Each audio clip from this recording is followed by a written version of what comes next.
تو اللہ نے پیدا کیا آدم اور حوا کو، وبث منہما رجالا کثیرا ونساء، اللہ فرماتے ہیں ہم نے ان دونوں سے بہت سارے مردوں اور انسانوں کو زمین سے بھر دیا۔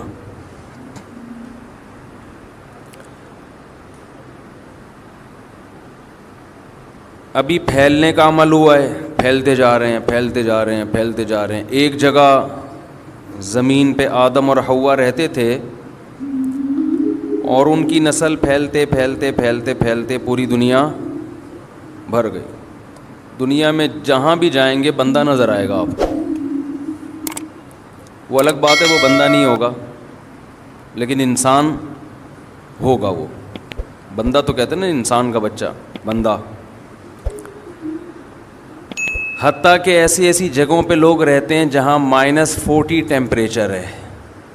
آدمی کہتا ہے تم ہمارے گھر ڈی فریزر میں رہ لو، آ کے بڑا والا بنوا لیتے ہیں تمہارے لیے، ادھر رہنے کی ضرورت کیا ہے؟ لیکن پھیلا دیا اللہ نے۔ قرآن کہتا ہے جیسے میں نے لوگوں کو پھیلا دیا اسی طرح اب دوبارہ اکٹھا کروں گا، جمع کروں گا۔ وحشرناہم، دوبارہ جمع ہو جائیں گے ایک ہی جگہ پہ، میدان حشر میں۔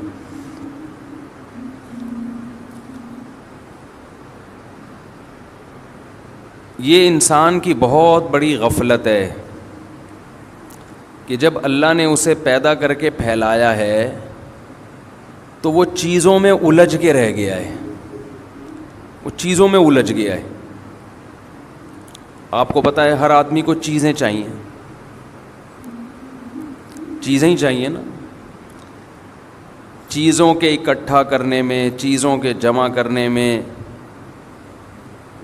اور بالآخر جمع کرتے کرتے کرتے کرتے ایک دن اس کا انا للہ و انا الیہ راجعون ہو جاتا ہے، مر جاتا ہے۔ لوگ قبر پہ مٹی ڈال کے آتے ہیں، 2-3 دن روتے دھوتے ہیں۔ ان کو یہ نہیں پتہ ہوتا رونے والوں کو کہ کل ہمارے پیچھے بھی رویا جائے گا۔ زیادہ ٹینشن لینے کی ضرورت، بولو نا، تو ٹینشن لے رہے ہیں آپ لوگ۔ تو ہم رو رہے ہوتے ہیں میتوں پر، ابا چلے گئے، اماں چلی گئیں، ہائے ہائے بھائی کا انتقال ہو گیا، ہائے ہائے ہمشیرہ چلی گئیں، ہائے ہائے یہ کیا ہو گیا، ابھی تو جانے کا ٹائم نہیں تھا، ابھی تو ویکسین لگوائی تھی۔ تو باتیں کر رہے ہوتے ہیں، رو رہے ہوتے ہیں، یہ نہیں پتہ بہت جلد، زیادہ ٹائم نہیں ہے۔ اسی طرح ہمارے پیچھے لوگ رو رہے ہوں گے، تو ٹینشن کس بات کی بھائی؟ کیوں اتنا رو رہا ہے؟ کوئی نیا کام تھوڑی ہوا ہے، اور صرف اسی کے ساتھ تھوڑی ہوا ہے، اس کے ساتھ بھی ہوا، دوسروں کے ساتھ بھی ہوگا، اور سب سے بڑی بات یہ کہ آپ جو اتنا رو رہے ہو تو آپ کے ساتھ بھی کل ہوگا۔ ٹینشن لینے کا نہیں، ٹینشن اس بات کی لو کہ کل میں بھی جاؤں گا، اس کی نہیں لو وہ کیوں چلا گیا۔ افسوس اس پر ہے کہ اس کی ٹینشن تو بہت ہوتی ہے کہ یہ کیوں چلا گیا، اسے کیوں نکالا، اسے کیوں نکالا دنیا سے۔ اصل ٹینشن تو جب ہوگی جب آپ کہو گے مجھے کیوں نکالا۔ جب آپ دنیا سے جاؤ گے تو اصل ٹینشن اس وقت ہوگی جب آپ کہو گے مجھے، بولو نا کیا ہو گیا یار، مجھے کیوں نکالا، مجھے کیوں نکالا۔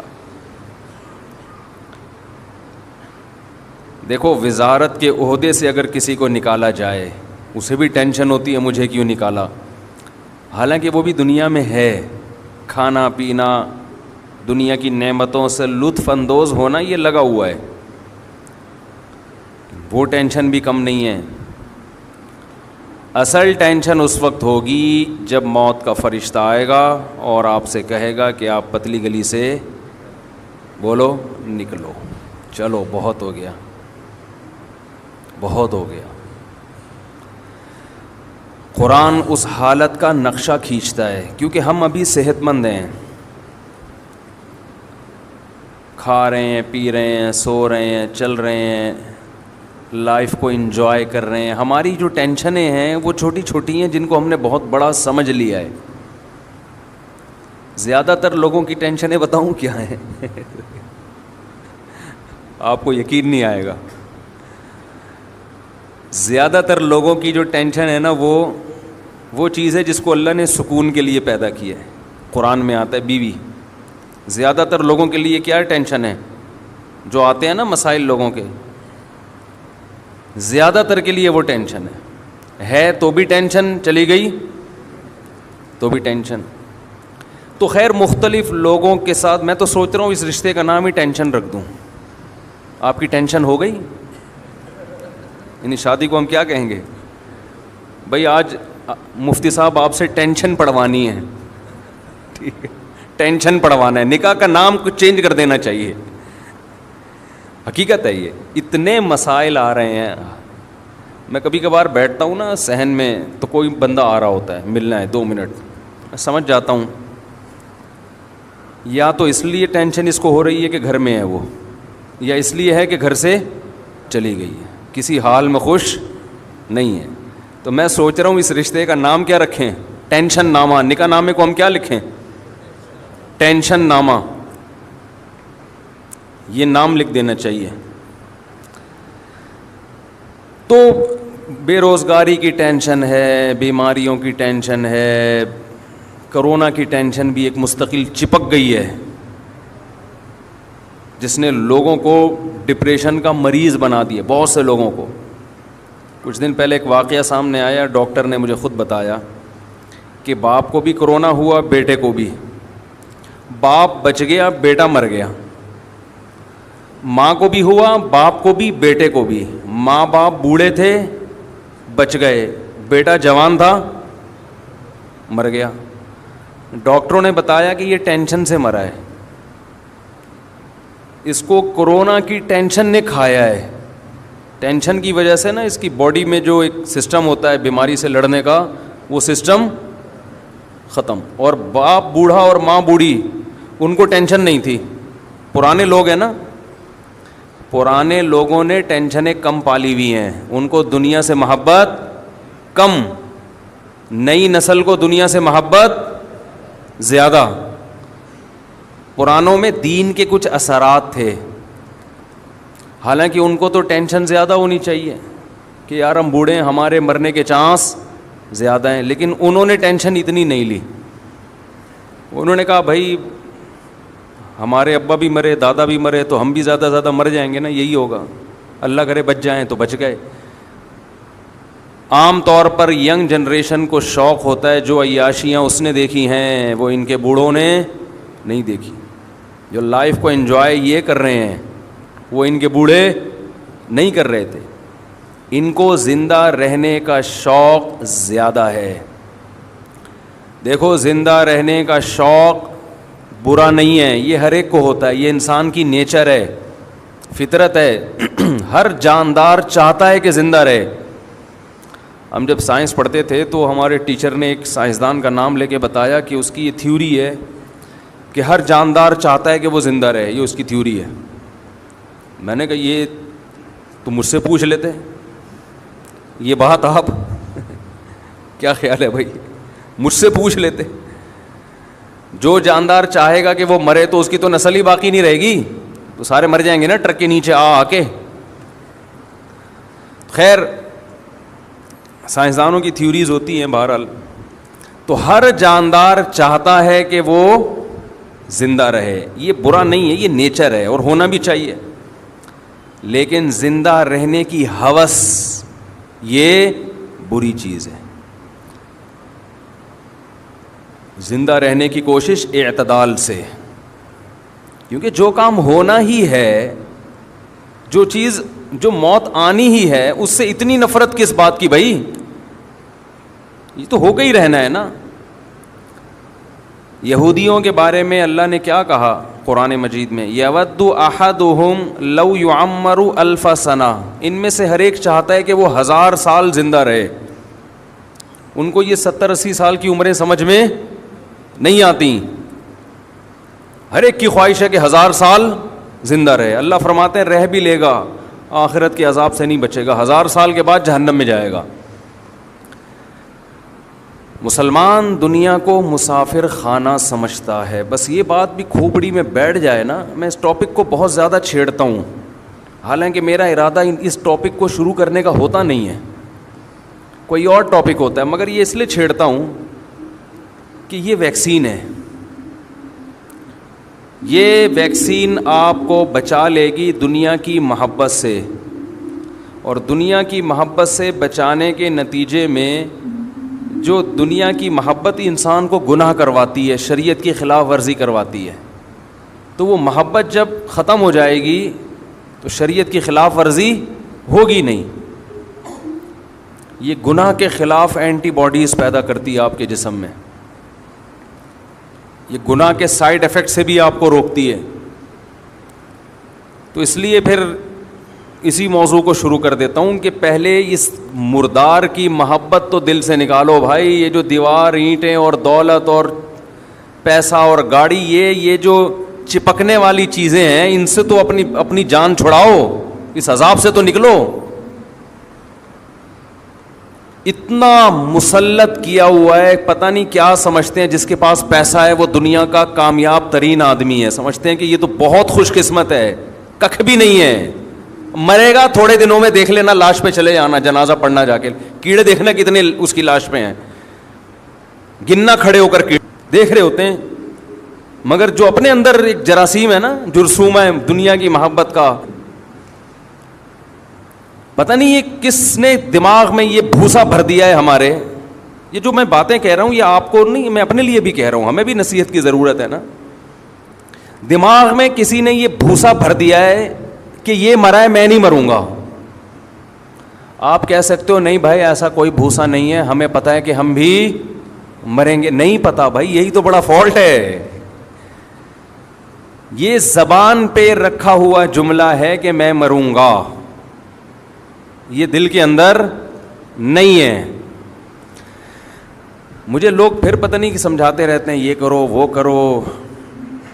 ابھی پھر میں زیادہ پرسنل معاملات میں نہیں جانا چاہتا. یہ جو میں نے ہری پگڑی میں شادی کا قصہ سنایا ہے نا, جو میرا کلپ بڑا مشہور ہوا ہے, یہ میں نے دل پہ پتھر رکھ کے سنایا ہے. انسان اپنے ذاتی معاملات, خاص طور پر جس کا دوسری فیملی سے بھی, خاندان سے بھی تعلق ہو, وہ شیئر نہیں کرتا.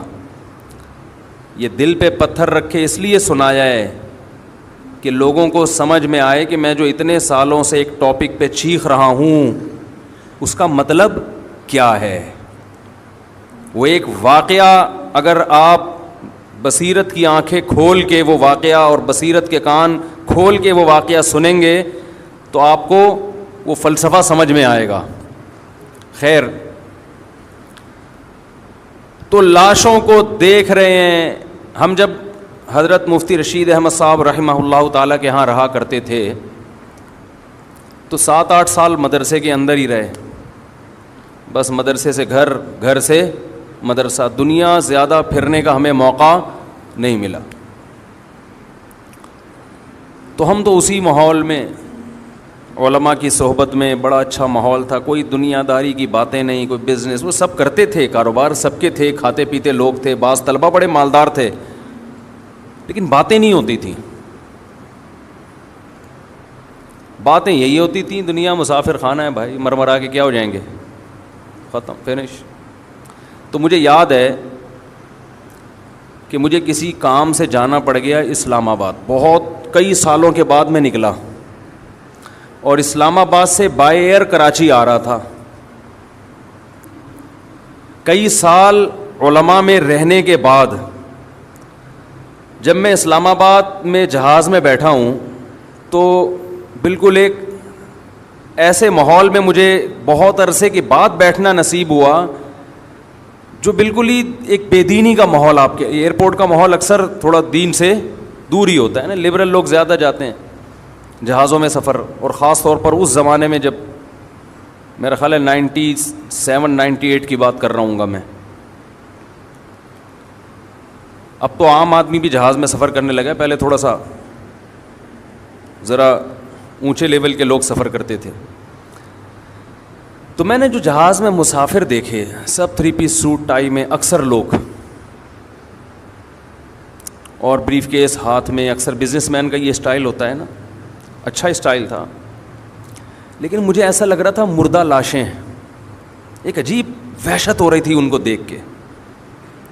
معذرت کے ساتھ تھوڑے سے توہین آمیز الفاظ میں استعمال کر رہا ہوں، لیکن جو میرے دل کی کیفیات تھیں وہ یہ تھیں. عام طور پہ لوگ اس اسٹائل کو اور ایسے تاجروں کو دیکھ کر متاثر ہوتے ہیں کہ یار یہ ہے اسٹائل، زندگی کا اسٹائل کیا ہے، بولو نا کیا ہو گیا. یہ کوئی رکشے والا، ٹیکسی والا، ایک عام غریب آدمی جب مالداروں میں بیٹھتا ہے تو اس کو وہ اٹریکٹ کرتا ہے نا یہ اسٹائل. میں کوئی رکشہ نہیں چلاتا تھا اس وقت بھی، کھاتا پیتا تھا الحمدللہ، لیکن علماء میں رہنے کی وجہ سے یہ اس طبقے سے میں بہت دور ہو گیا تھا. اور کوئی رکشہ چلاتا بھی ہو تو کوئی بری بات نہیں ہے. بہت سے رکشے والے قیامت کے دن بہت اونچے ہوں گے. یہی چیز تو نکالنی ہے کہ رکشہ اور لینڈ کروزر میں فرق نہیں ہے. تو میرے ذہن میں ایک عجیب وحشت ہو رہی تھی ان کو دیکھ کے، نفرت ہی ہو رہی تھی کہ یعنی ان سے متاثر نہیں ہو رہا تھا، مجھے اپنے حلیے پہ ناز ہو رہا تھا. ایک تو ڈریس کالے کوٹ، لباس تو سفید اچھا ہوتا ہے یار، جو ایک روحانیت ہے اس کے اندر.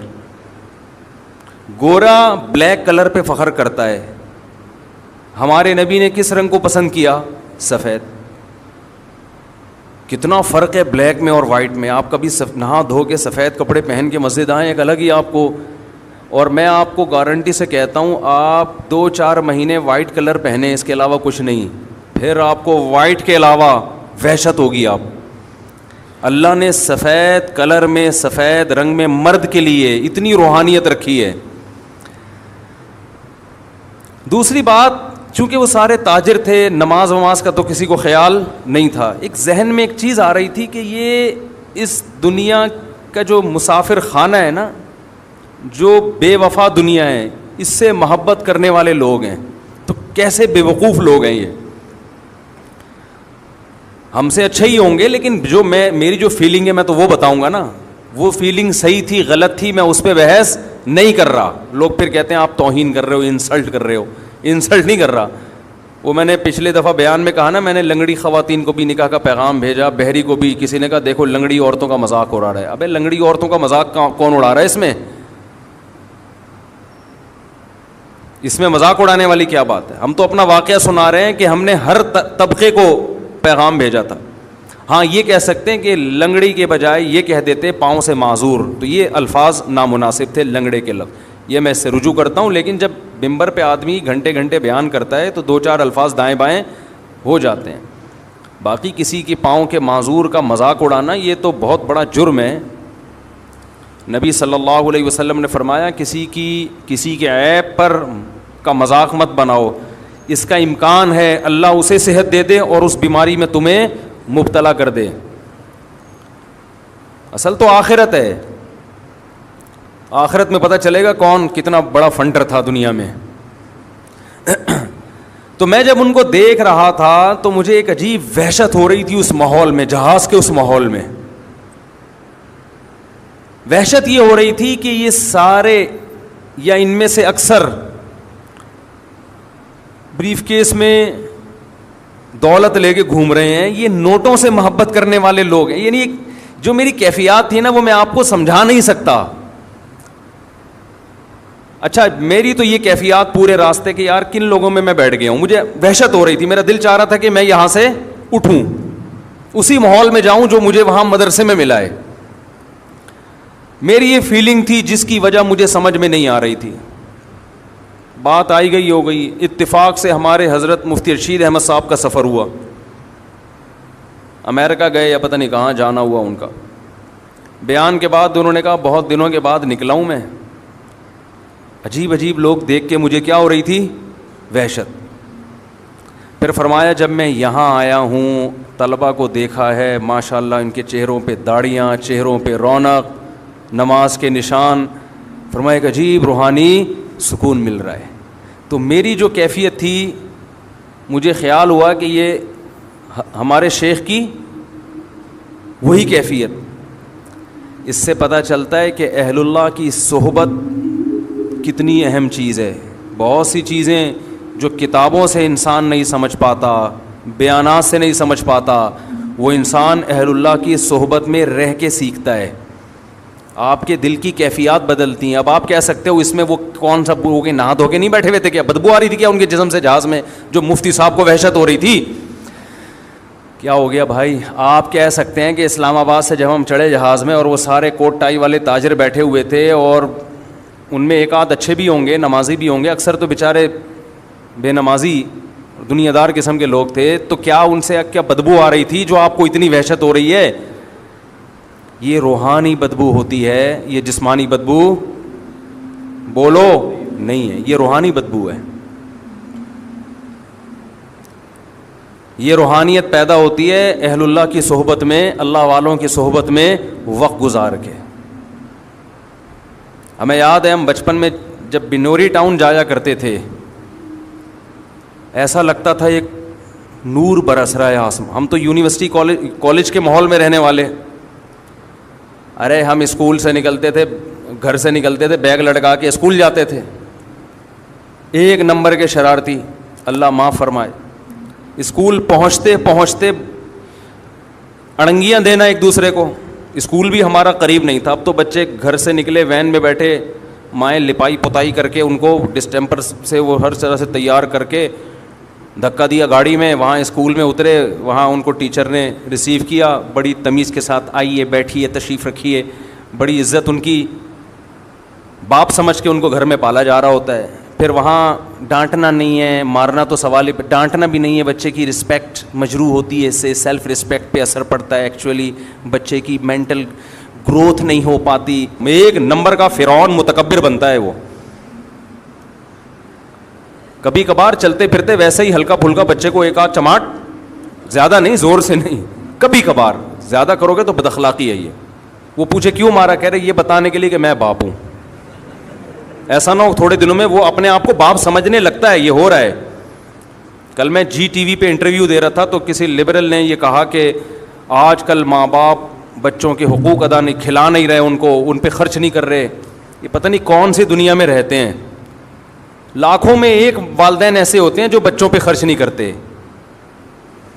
99% والدین بچوں پہ ان کی ضرورت سے زیادہ خرچ کر رہے ہو, سب کچھ لٹا کے کھلا رہے ہوتے ہیں. یہ پتہ نہیں کون سی دنیا میں یہ لبرل لوگ رہتے ہیں, پھینکنے کے لیے بیٹھے ہوئے ٹی وی میں, پھینکتے رہو بس بیٹھ کے. اپنے معاشرے کو بس نیگیٹو کر کے دکھاؤ کہ ہم گندے ہیں. او بھائی ہمارے یہاں اولاد پہ باپ اتنا خرچ کرتا ہے کہ آپ کی گورا تو ایک کمبخت ایک دھیلا خرچ نہیں کرتا اپنے اولاد پہ. وہ بچوں کے بڑے حقوق ہیں وہاں پہ, اور ہمارے یہاں باپ آدھا ہو جاتا ہے, بال گر جاتے ہیں اس کے سر کے. بچوں کے اسکول کی فیسیں, بچوں کو جو کہے گا کمبخت وہ کھلائے گا اس کو. جیم سے کھانی ہے ڈبل روٹی, جیم بھی رکھا ہوگا فریج میں, انڈا کھانا ہے, انڈا بھی پڑا ہوگا. آج کا بچہ, باپ میں یہ مجال نہیں ہے کہ بچے کو انڈا کھانا ہے اور باپ کہ نہیں تو جیم سے روٹی کھائے گا. وہ پرانا زمانہ تھا, ونس اپون اے ٹائم, کہ جو پکائے کھا, تیری مرضی کا نہیں. ہمارا اللہ کا شکر ہے مالی حالات بہت اچھے تھے, لیکن ہماری ماں نے ہمیں اپنی مرضی کا کھلایا ہے, ہماری مرضی کا نہیں. مجھے اپنی والدہ کا وہ چمٹا یاد آتا ہے, گرم چمٹا, جب روٹی پکاتی تھی نا تو وہ, اب آلو کی بھجیا پکی ہوئی ہے بالفرض, مولی کی بھجیا پکی ہوئی ہے, ہمیں تو اچھی نہیں لگتی تھی مولی کی بھجیا, بنی ہوئی ہے تو ہم بیٹھے ہوئے, نہیں کھایا جا رہا, ہم سے دل ہی نہیں چاہ رہا کھانے کا. وہ انڈے والا برگر منگوا دو ٹھیک ہے. نہیں, مجھے یاد ہے ہماری والدہ چمٹا گرم گرم نا ہماری طرف کرتی تھی, یہ لگاؤں گی, کھاؤ اس کو بیٹھ کے, تمہارے باپ کو بھی یہی کھانا ہے. صحیح ہے نا.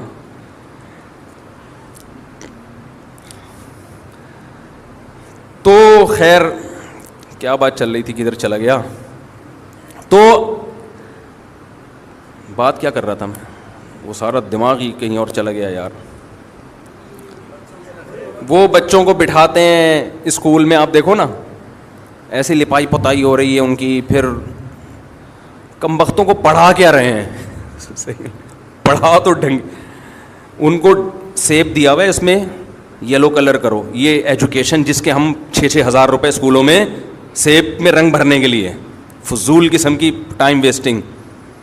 2-4 انگلش میں نظمیں سکھا دیتے ہیں تو ماں باپ کو چونکہ وہ بھی نہیں آتی, تو ماں باپ سمجھتے ہیں بچہ فل ایجوکیٹڈ ماشاء اللہ, بہت ہائی لیول کی تعلیم حاصل کر رہا ہے. Twinkle twinkle little star how I wonder what you are, وہ پتہ نہیں کیا نظم تھی. کیونکہ ماں باپ کو یہ بھی نہیں آتی تو وہ سمجھتے ہیں بچہ بہت گرو کر رہا ہے ماشاء اللہ. یوں قتل سے بچوں کے ہوتا نہ وہ بدنام. فرعون کے بارے میں اکبر الہ آبادی نے یہ شعر کہا تھا. فرعون نے بڑا جرم کیا, بدنام ہو گیا کہ بنی اسرائیل کے بچوں کو قتل کرنا شروع کر دیا اس نے, بدنام ہو گیا قیامت تک کے لیے. ارے تو نے نسل تباہ کرنی تھی, اسکول کھول دیتا, اسکول کھول دیتا یار. بنی اسرائیل کے بچے اس میں جاتے, تعریف بھی کرتے کہ فری پہ تعلیم, فرعون نے ہمارے لیے فری ایجوکیشن کا انتظام کیا ہے. اس کے بعد ان کو کلر کے ڈبے پکڑا دیتا, یلو کلر, کیلے میں کیا رنگ بھرو, پیلا, یلو ڈے مناؤ, پھر ریڈ ڈے مناؤ. بنی اسرائیل اسی میں الجھ کے رہ جاتی. وہ یہ بھول جاتے کہ ہم پیغمبر کی اولادیں ہیں, اللہ نے ہمیں دنیا پہ حکومت کرنے کے لیے پیدا کیا ہے, دنیا کی باغ ڈور, دنیا کی تقدیریں, دنیا کی نبض ہمارے ہاتھ میں ہونی چاہیے, اور یہ فرعون ہم پہ مسلط ہے. یہ سب بھول جاتے, وہ کماؤ پوت بنتے.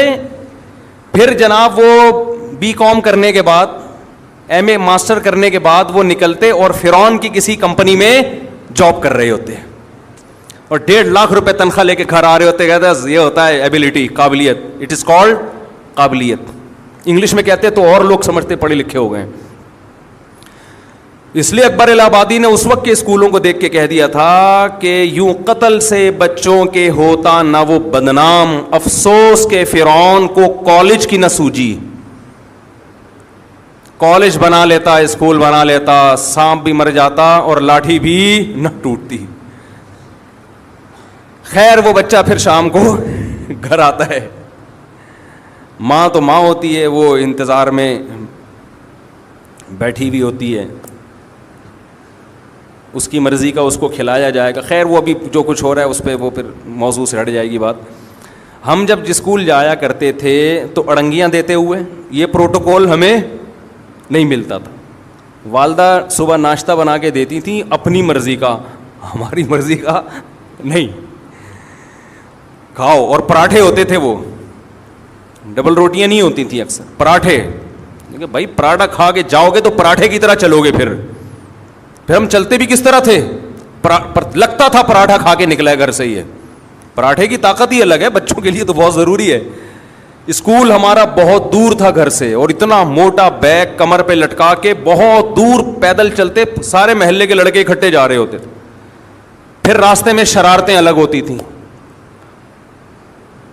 چلتے ہوئے کہ شوز پہ آپ تھوڑا سا پاؤں رکھیں, وہ شوز کیا ہو جاتا ہے, اتر جاتا. کس نے اتارا, اس نے اتارا ہے, پڈا.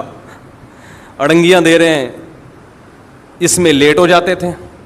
ظاہر ہے جب آپ اس اسٹائل میں اسکول جائیں گے تو آپ لیٹ ہو جائیں گے. تو پی ٹی ماسٹر کھڑے ہوتے تھے ڈنڈا لے کے, چلو بھائی ہاتھ. پھر 2-4 ڈنڈے کھائے. کبھی اس استاذ کے خلاف دل میں بدگمانی نہیں ہوئی, بھائی استاذ ہے, بڑا ہے, اس کا حق ہے. وہ یہ تھوڑی کہ جانوروں کی طرح پیٹ رہا ہے, 2-4 ڈنڈے تو حق بنتا ہے نا. ہمیں یاد ہے ایک ادھر کھایا, ایک ادھر آیا, ایک ادھر آیا, 4 کھائے, چل بھائی. ہم نے کہا کوئی بات نہیں, راستے میں جو دنگا مستی ہوئی ہے اس میں 4 ڈنڈے چلتے ہیں, ٹھیک ہے نا. تو اب بچوں کا کانفیڈینس ہی ختم ہو گیا, نفسیاتی مریض بن رہے ہیں یہ بچے. ان کو باپ بنایا ہوا گھر میں. میرے پاس فیملیز آتی ہیں, باپ اپنے بیٹے کو لے کر آتا ہے, عمر سے پتہ چلتا ہے کہ یہ باپ ہے, ورنہ حرکتوں سے لگ رہا ہوتا ہے کہ باپ کون ہے ان میں. باپ آہستہ آواز سے بات کر رہا ہوتا ہے کہ میرے بچہ کا میٹر نہ گھوم جائے, اور بیٹا اچھل اچھل کے چیخ رہا ہوتا ہے باپ کے سامنے. یہ ہو رہا ہے مارکیٹ میں. تو تم جن کو جن رہے ہو نا, یہ تم اپنے باپوں کو پیدا کر رہے ہو, اپنی اولادوں کو پیدا نہیں کر رہے. تو ان کو شروع سے ہی تھوڑا سا, میں یہ نہیں کہہ رہا ظلم کرو, بد اخلاقی کرو, محبت بھرپور دو, لیکن ٹائٹ کر کے بھی رکھو, کھینچ کے رکھو تھوڑا سا. محبت اور سختی ساتھ ساتھ چلیں. محبت کا کیا مطلب ہے, ان کے حقوق کا خیال رکھو, ان سے بات کرو اچھے انداز سے, اچھے اخلاق سے. دیکھو لقمان علیہ السلام نے اپنے بیٹے سے کیا کہا, یا بنیا, اے میرے پیارے بچے. القابات دو ان کو, لیکن کچھ پابندیاں ان کے اوپر ہونی چاہیے, ان سے تجاوز نہ کرنے دو. ہر خواہش اگر ان کی پوری کرو گے, وہ تو ایک صاحب نے مجھے کہا میں اپنے بچے کو لے جاتا ہوں دکان پہ اور کہتا ہوں جو چاہیے میں تجھے دلاؤں گا, وہ اتنا ہی شاپنگ کرتا ہے. میں نے کہا یہ کل چور بن سکتا ہے, ڈاکو بن سکتا ہے, اس کی ساری خواہشات پوری کرو گے تو کل جب کوئی خواہش پوری نہیں ہوگی تو یہ بندوق اٹھانے پر مجبور ہوگا. اسلام میں روزے کا حکم ہے تاکہ خواہشات کو کنٹرول کرنا ہم سیکھیں. خیر بات یہ چل رہی تھی کہ اللہ نے آدم اور حوا کے ذریعے انسانوں کو زمین میں بھر دیا, اب پھیلا دیا. تو قرآن کہتا ہے ان پھیلاؤں کو میں کیا کروں گا, سمٹاؤں گا, اکٹھا کروں گا. چلو بس تو اکٹھا کرنے کا کی جو پہلی سیڑھی ہے وہ ہے پتلی گلی, نکلو.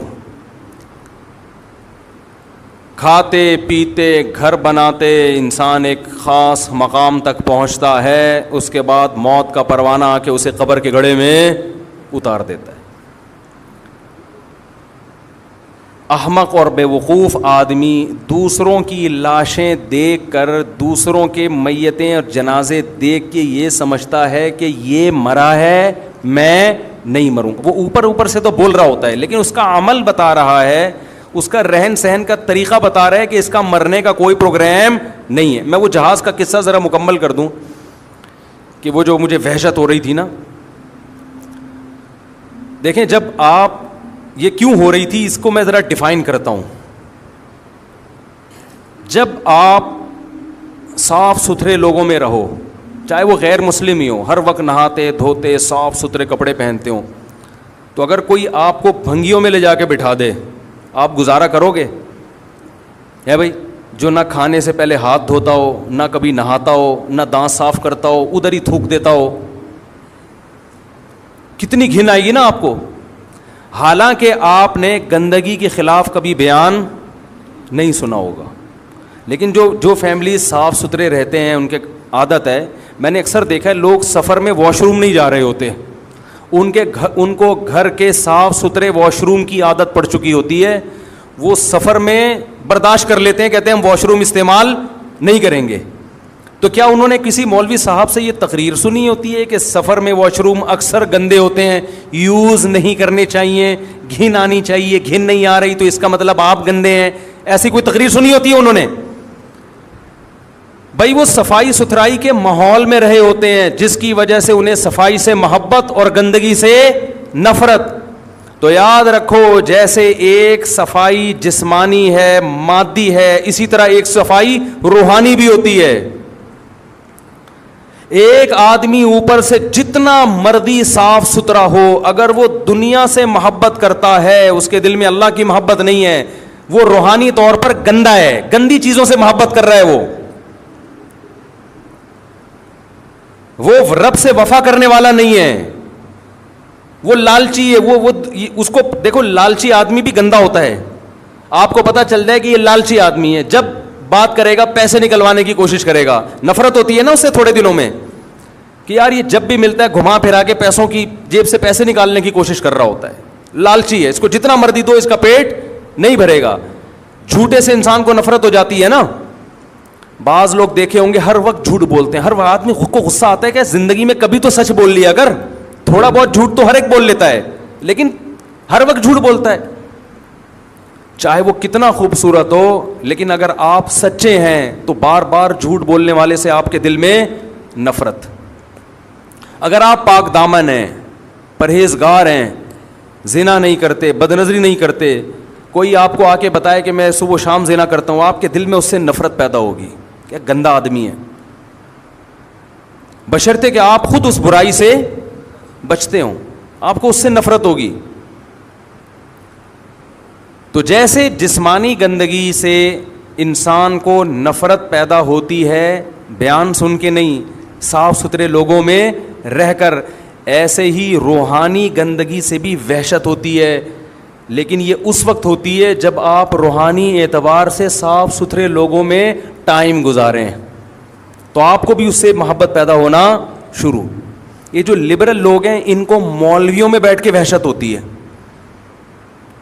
کہ یار یہ کیا داڑھی یہ ایسے شلواریں ان کی ٹخنے سے اوپر, عجیب سے طبقہ ہے یار یہ ہیں. ٹھیک ہے, ان کو اس میں وحشت ہوتی ہے. مسجد میں آنے سے وحشت ہوتی ہے. ہمیں یاد ہے میں پہلے جہاں رہا کرتا تھا ایک صاحب 30 سال سے ہم نے ان کو مسجد میں نہیں دیکھا تھا. ہم نے پوری جہاں جس علاقے میں نے ٹائم گزارا نا بہت زیادہ 30 سال کے عرصے میں ان کو کبھی مسجد میں, مسلمان تھے, مسجد میں نہیں دیکھا, حالانکہ مسجد کے قریب ہی گھر تھا. ایک دن ہمیں یاد ہے مغرب کی اذان ہو چکی تھی, جماعت کھڑی ہونے والی تھی, وہ مسجد میں آئے. ہم نے کہا چلو یار اچھی بات ہے مسجد میں آ کے اب نماز پڑھیں گے. لیکن وہ ایسے آ کے نا چکر لگا رہے ہیں, یوں کر کے واپس نکل گئے. بھائی جماعت کھڑی ہو رہی ہے, آج اتفاق سے آ گئے. وہ کسی کو تلاش کرنے آئے تھے, لیکن ان کی چہرے پہ جو وحشت تھی نا مسجد میں آنے کے بعد, اس وحشت سے لگ رہا تھا کہ ایسا لگ رہا ہے جیسے جیل میں آ گئے ہوں. ایسے بوڑھوں کے واقعات میں نے سنے ہیں کہ ان سے کہا گیا کہ اب آپ کی زندگی گزر گئی, ساری زندگی نماز نہیں پڑھی, اب موت کا وقت قریب ہے, اب تو آ جاؤ مسجد. تو جواب میں کہتے ہیں مسجد میں آتا ہوں تو مجھے عجیب وحشت شروع ہو جاتی ہے, گھبراہٹ بے چینی شروع ہو جاتی ہے. جیسے بھنگی کو آپ کسی دن نہلا دو بے ہوش ہو جائے گا وہ, اس کو گٹر چاہیے, اس کو بدبو چاہیے. اور یہ میں نے دیکھا ہے, آپ مذاق نہ سمجھیں, جو گندگی کے عادی ہوتے ہیں نا ان کو صفائی سے نفرت ہو جاتی ہے. وہ کہتے ہیں پتہ نہیں کیوں نہا رہے ہیں, حیرت کی بات. ایسے لوگ ہیں ان کو پتہ نہیں پانی کی مچھلی بنے ہوئے ہیں. خوشبو سے نفرت, ایسے لوگ بھی ہم نے دیکھے ہیں, خوشبو سے گھن آتی ہے, بدبو ان کو اچھی لگتی ہے. یہ ہو جاتا ہے تھوڑے دنوں میں. چائنا والے جو گند کھاتے ہیں اچھا لگتا ہے تبھی تو کھاتے ہیں نا, جو کتے بلی کھا رہے ہیں تو وہ گند اچھا لگ رہا ہے تبھی تو کھا رہے ہیں. ہمارے سامنے کوئی کتا رکھ کے دکھائے, اس کو کتا بنا دیں گے ہم تھوڑی دیر میں. حقیقت ہے یہ. تو مجھے یاد ہے ہم جب بچپن میں بنوری ٹاؤن جایا کرتے تھے, کیونکہ ہم کالج کے ماحول میں پڑھتے تھے, اسکول کا ماحول تھا, وہاں یہ روحانیت والا ماحول نہیں تھا, وہاں تو اڑنگیاں دینے والا ماحول تھا, لیکن وہ بھی اس سے پھر بھی اچھا تھا جو آج کل ماحول ہے. تو ہمیں ایک عجیب روحانیت محسوس ہوتی وہاں, طلباء کے چہرے ایک عجیب رونق, چھوٹی چھوٹی ان کے جو بچوں کے داڑیاں نکل رہی ہوتی ہیں نا, ٹین ایجز لڑکوں کے چہروں پہ ایک رونق. نماز کے وقت میں سارے صف بستہ ہو کے نماز, زمین پہ بیٹھ کے پڑھ رہے ہیں, نہ کوئی ڈیسک, نہ کوئی میز, نہ کوئی کرسی, نہ کوئی تپائی, سادہ ماحول. نیچے کارپیٹ پہ بیٹھ کے ایک استاذ بیٹھا ہوا ہے, سامنے حدیث کی کتاب رکھی ہوئی ہے, فقہ کی کتاب رکھی ہوئی ہے, وہ ان کو لیکچر دے رہا ہے, وہ سب بیٹھ کے پڑھ رہے ہیں. تو ہم آپس میں تبصرہ کرتے تھے یار کہ ان کا کتنا سادہ ماحول ہے, اور ہم جو اسکولوں میں پڑھتے ہیں اس ماحول میں اور اس ماحول میں کتنا فرق ہے. ایک عجیب روحانیت. اور یہ بات میں نے محسوس نہیں کی, بہت سے لوگوں نے مجھے بتائی. اور آپ جائیں گے مدارس, آپ کو یہ روحانیت لگے گی, بشرطے کہ اپنے اندر کی روحانیت بالکل ختم نہ ہو گئی ہو. ختم ہو گئی پھر آپ کو وحشت ہوگی کہ کہاں آ گیا میں. تو انسان جب ان لوگوں میں اٹھتا بیٹھتا ہے جو دنیا سے محبت نہیں کرتے, اللہ سے محبت کرتے ہیں, تو اسے پھر دنیا سے محبت کرنے والوں میں بیٹھ کر سکون محسوس نہیں ہوتا. انہی دنوں میں میری نظر کا کوئی مسئلہ تھا, ٹیسٹ نظر ٹھیک تھی, میں سمجھا کہ خراب ہو رہی ہے, کچھ آنکھ میں کوئی پرابلم چل رہی تھی, تو میں آئی اسپیشلسٹ کے پاس چلا گیا انہی دنوں میں. ایسے کبھی کبھار باہر نکلنا ہوتا تھا تو 5-6 بڑے بڑے ڈاکٹر بیٹھے ہوئے تھے, لمبے تڑنگے چوڑے, ماشاء اللہ بڑی پرسنالٹی تھی ان کی. آنکھیں انہوں نے میری ٹیسٹ کی, انہوں نے کہا بھائی 6/6 کوئی پرابلم نہیں ہے. میں نے کہا پھر یہ کیا ہو رہا ہے, انہوں نے پھر کوئی وائٹامن کی گولیاں لکھ کے دے دیں. اچھا وہ اتنے میں لکھ رہے تھے تو آپس میں باتیں کیا کر رہے تھے, کہہ رہے یار وہاں سے ایک جاب کی آفر آئی ہے 80,000 اس زمانے میں, یہ 94-95 کی بات کر رہا ہوں, 80,000 اس زمانے میں بڑی چیز تھی یار, 80,000 کی آفر ہے. وہ کہہ رہا ہے ابے اتنے کی ہے, ابے وہاں چلا جا. تو چونکہ ہم یہ باتیں سننے کے عادی نہیں تھے تو یہ بھی مجھے بڑا عجیب لگ رہا تھا کہ بھائی تو کر لے جاب, یہ باتیں کر کر کے مزے کیوں لے رہے ہو. صحیح ہے نا. محبوب کا تذکرے میں الگ لذت ہے, محبوب کے تذکرے میں مزہ ہے.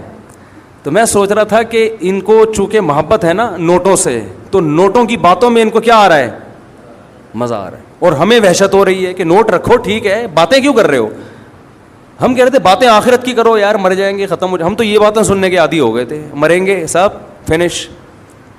تلک الدار الاخرہ. ہمیں تو وہ قارون کا واقعہ یاد آ رہا تھا. قارون نوٹوں کی بارات لے کے نکلا, تو قرآن کہتا ہے قال الذین یریدون الحیات الدنیا, جو دنیا پرست لوگ ہیں قارون کو دیکھ کے کہنے لگے یا لیت لنا مثل ما اوتی قارون, ہائے کاش یہ پروٹوکول ہمیں بھی ملتا. دولت دیکھو یار, اور ہماری حالت دیکھو, گدھے پہ بیٹھ کے ہم گھوم رہے ہیں. گدھا کا جب بھی تذکرہ آتا ہے مجھے ریوو یاد آتی ہے.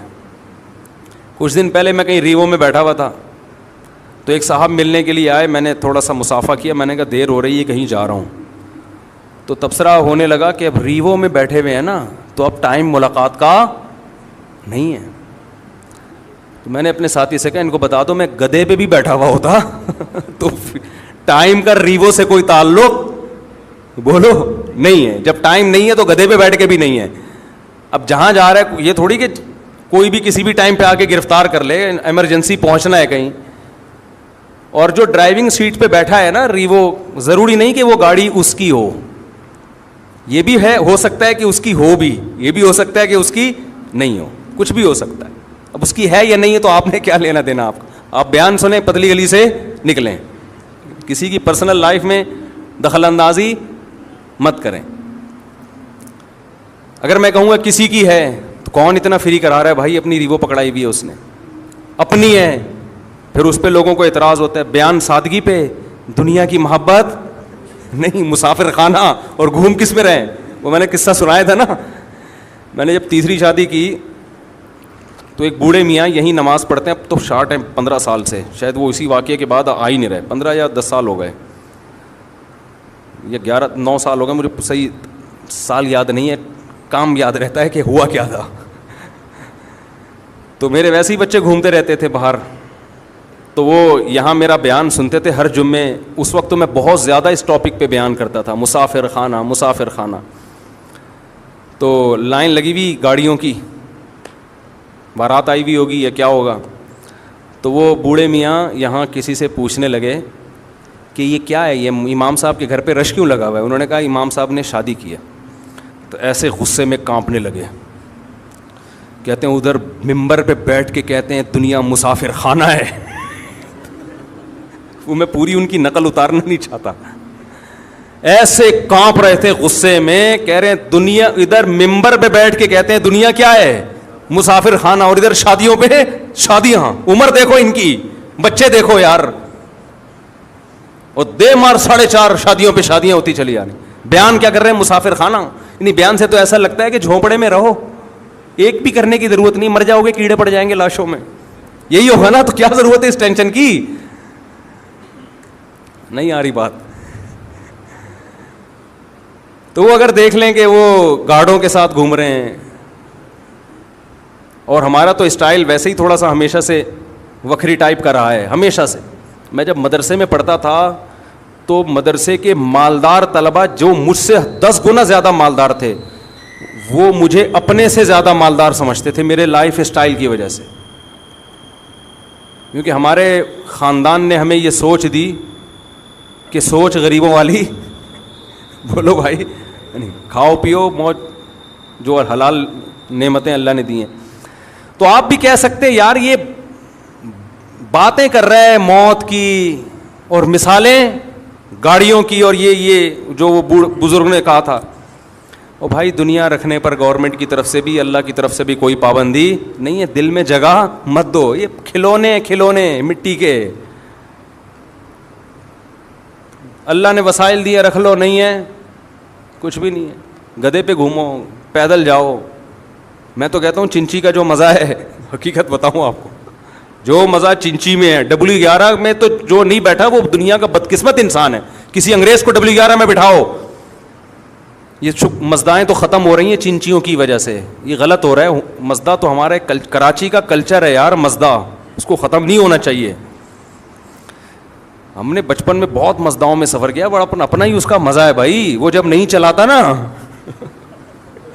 حقیقت ہے, جب گرمی ہو, پسینے چھوٹ رہے ہوں اور وہ نہیں چلا رہا ہو, اور پیچھے سے جو لوگ آوازیں کستے ہیں, ابے اس کو نیمبو چٹا, ایسی آوازیں ہم نے سنی ہیں, ابے اس کو نیمبو چٹا, یہ نہیں چلے گا ورنہ. اور وہ بھی ایسا ڈھیٹ, بس تھوڑا سا ہلکا سا ایکسیلیٹر دے گا پھر کھڑا ہو جائے گا. اس سے جو اعصابی قوت پیدا ہوتی ہے, آپ کشتے کھا لو, آپ کے اعصاب میں وہ طاقت پیدا نہیں ہوگی. برداشت, حقیقت بتا رہا ہوں آپ کو. تو اس کا اپنا مزہ ہے بھائی. ریڑیوں پہ ہم نے لوگوں کو سوتے ہوئے دیکھا ہے یار, ٹماٹر بیچ رہے ہیں, ختم ہو گئے, وہیں ریڑی پہ سو گئے. کیسے مزے کی زندگی ہے. دنیا سے دل مت لگاؤ, اللہ دولت میں بھی سکون دے گا, غربت میں بھی. اور اگر دنیا سے دل لگایا نا تو کروڑ پتی بھی بن جاؤ گے تو سکون نہیں ملے گا. بار بار روزانہ اب ہے مسافر خانہ, اب ہے سب دھرا رہ جائے گا. پیسہ کماؤ, باتیں نہ کرو زیادہ. ہر وقت وہی سوچ, صبح اٹھتا ہے وہی, شام کو وہی سوچ کے سوتا ہے, پھر صبح اٹھتا ہے وہی سوچ. مرے گا ایک دن, قبر میں اترے گا, بولے گا یار کس چیز میں ٹائم برباد کر کے آ گیا. اور قرآن کیا کہتا ہے, وَلَن يُؤَخِّرَ اللَّهُ نَفْسًا إِذَا جَاءَ أَجَلُهَا. اللہ فرماتے ہیں جب تیری موت کا وقت آئے گا نا, پھر تو کہے گا اتنا صدقہ کر دیا میں نے اللہ, اے اللہ یہ میرا فلاں جگہ صدقہ, فلاں مدرسے کو, فلاں غریب کو, فلاں یتیم خانے کو. اللہ فرماتے ہیں اب نہیں, اب نہیں. جب کھاتا پیتا تھا نا, پیسے کی ضرورت تھی, اس وقت کرتا صدقہ, اس وقت کرتا. یہ اس کی علامت تھی, دنیا کو مسافر خانہ سمجھتا. اب تو مر رہا ہے, اب تو پتہ چل گیا. نبی صلی اللہ علیہ وسلم نے فرمایا انسان صدقے کو ڈیلے کرتا ہے کہ ابھی کل کل کل کل, پھر جب مرنے لگتا ہے کہتا ہے اتنا فلاں کو دے دینا, اتنا فلاں کو. فرمایا قد کان لفلان, اب تو یہ تیرے وارثوں کا حصہ ہے, اب تو نکل یہاں سے. اور وارث انجوائے کر رہے ہوتے ہیں کہ ہم کھائیں گے. او بھائی تم بھی نہیں کھاؤ گے, کل جو تمہارے باپ پر وقت آیا ہے کل تم پر بھی یہ وقت آئے گا. تو زیادہ فری ہونے کی کوشش مت کرو, زیادہ خوشیاں نہیں مناؤ.